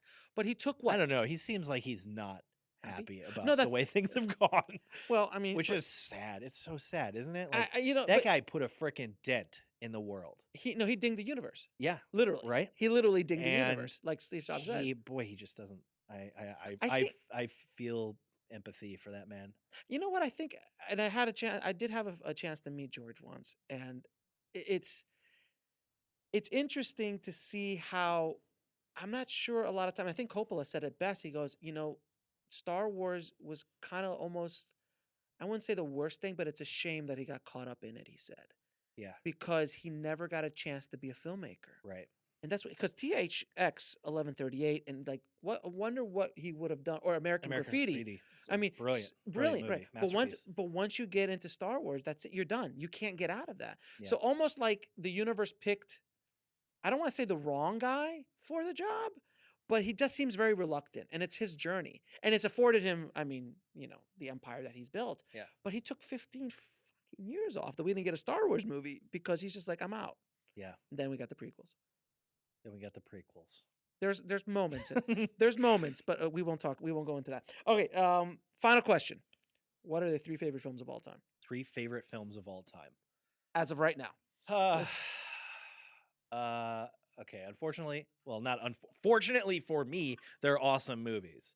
I don't know if your audience is into the same horror schlock that I am, but I have to go with 3 of the movies that, not necessarily the quote unquote best films, although I think they're masterpieces in their own right. But these are the films that had the most significant impact on me as an individual and as an artist and a professional working in show business, and that would be Halloween. It was Awesome. the first movie that scared the living shit out of me, and my earliest scripts were Halloween sequels.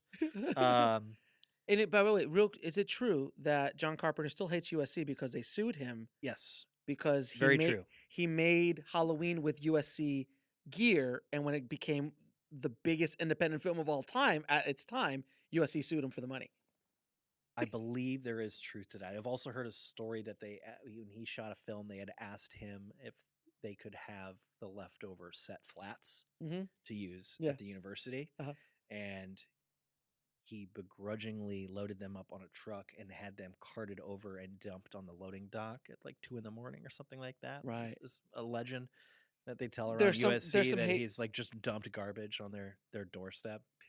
I've had mixed experience with the bureaucracy over at a large, well-endowed university like USC. I'm not going to say anything nasty about USC. Of course, but I just thought that was funny that you said Halloween. So yeah, absolutely. Okay, and then the other ones, and this is only because you're asking me today. Every day it's a different mix. But American Werewolf in London was another film that set me on this path. Not only is it's just an awesome, hilarious, and terrifying movie, but seeing the werewolf transformation effects done by Rick Baker it blew my brain right open. Sure. And at that moment, I knew I wanted to be a special effects makeup artist. Yep. I obviously now am a filmmaker because that business died off, but I spent, about 12 years of my life as a amateur special makeup artist, sort of chasing that dream, and that got me into writing and producing and directing all that stuff. And then, oh boy, the third one, that's tough. Maybe I got to go with another Carpenter jam, The Thing. Sure. Yeah. I just think The Thing is just such a rad movie, and it's just got that badass Carpenter vibe to it, and again, those effects are unparalleled. I'm just such a sucker for all the practical, gooey, rubbery. As I know after watching some of the episodes of your episodes from Dimension 404, I understand. Yeah. Another film my father showed me when I was way too young, and I can still visualize the nightmares I had after I had watched that film. Those are the 3 movies that, again, I'm not staking claim that they're the best movies ever made, although they are fucking perfect. They're the best to you. They made the biggest dent on me and who I am. Yeah. That's awesome, man. So real quick, where can by the way, because you said The Thing and Halloween, what do you think of Robert remaking Escape from New York with Carpenter's blessing? Right. So the news is what you're talking about. Robert Rodriguez being tapped to do Escape from New York. The remake. Yeah. The remake. I always I'm approaching that with caution. I will, with all films, reserve judgment until I see it in the theater. Sure. I think because one of my all-time favorite movies, The Thing, is a remake. Oh God, and it wasn't that great. The remake was not that good. No, the original Thing was a remake. Yes, correct. Carpenter's Thing. But then they remade but Carpenter's Thing is a remake of The Thing from Outer Space, and I think that movie is fantastic. So I reserve judgment until I see what the filmmaker comes in and does with it. I'm skeptical. Knowing Rodriguez is such an outspoken fanboy for Escape from New York that he may have some difficulty approaching it with a fresh perspective. And I'm worried that we're just going to get a lot of Updated version. regurgitated, modernizations. You're going to get like the Psycho remake with Vince Vaughn, essentially. Or Ghostbusters. I haven't seen that yet. It's the worst thing ever made. Okay, well, I'll have to check it out and get back to you. It is absolutely the I worst. thought a lot of people like that. No, It is the worst thing ever made. I is love Bill Murray in it. Yes, for 5 seconds. I'll see it. But the 4 girls are awesome. Yeah, they're great. And if they're great, excellent. And if it was a handing off of the baton, it would have been perfect. Right. But because they're like talking about it like it's like they rebooted it. You don't reboot Ghostbusters. No, it's everything nowadays is a reboot. No, It's not a direct sequel. It's not a direct reboot. It's like this just J.J. Abramsy, and to give the dude credit, what he did with Star Trek basically rerouted what we were seeing in Hollywood happening today. Everything is a reboot. Like we're going to reset the timeline, not erase the original for all of those fans, but try to update it. And there was nothing like that in Ghostbusters. I would rather see, with a case of Escape from New York, to bring it back to that, I'd rather them grab some weird, hungry, ambitious young guy, or girl. Yeah, absolutely. That would be amazing. That would be awesome. I would love to see a female and recast Snake Plissken as a female. My God, can you imagine? Someone on Twitter said, wouldn't it be awesome if Emily Blunt played Snake Plissken? And I said, fucking yep. Yeah. That sounds I want to see that. Like, let's get something fresh. Completely fresh. Can you imagine Emily Blunt playing? No. Have they announced who they've cast in the film yet? They haven't Look, that would be amazing. I know for some reason, well, not for some reason, it's for good reason. Rodriguez has garnered a lot of ill will his last few films, but that guy still has a soft spot in my heart. His book Rebel on the Backlot was, A Rebel Without a Crew. Yeah. Rebel Without a Crew. Yeah, excuse me. Was that was gospel to me, and it still is. Yeah. And the amazing special features on his films, 10-minute film schools. His 10-minute film schools really helped me out in my formative years. So I wish the guy the best of luck. It sounds like something he's really excited in doing, and I know how freaking hard it is to make a good movie. So best of luck. And where can people find you? I'm in Burbank. No. Here's my home address. Yeah. I'm joking. You can find me in Burbank or back in Indiana as I go on vacation. No, I'm on Twitter at Dez Dolly with a Z, no S. And we're gonna work on your Twitter game. We're gonna work on my Twitter game. Send me your tutorial. And then the show, of course, right now it's everywhere. Here in the States, it's on Hulu. Mm-hmm. So as of this recording, we've launched 4 episodes on Hulu. Mm-hmm. Matchmaker, Cinethrax, Polybius, and Kronos. Yep. And again, if for anyone who's interested in just flat out good TV, really cool genre, sci-fi action, and something that's fun, funny, and weird. Don't come into this expecting Black Mirror. It's nothing like Black Mirror. None. It is a roller coaster ride of a fun sci-fi show. So if you're looking for something fun, funny, weird, and different, Dimension 404 is the anthology show for you. So that's on Hulu here in the States. And we've got a new episode premiering the last 2 Tuesdays in April. It's also on iTunes in Canada, and it's on HBO overseas. Nice. And then, of course, RocketJump.com. RocketJump.com. We got a lot of behind-the-scenes material and sort of mini chronicling of the very, very long development process on the show. And then a couple other fun shorts that a lot of the filmmakers around the office have put together inspired by the show. So yeah. And of course you have that little YouTube channel. We got a little YouTube channel. We're going to give it a solid go. This year. Starting out. Yeah. YouTube.com/RocketJump.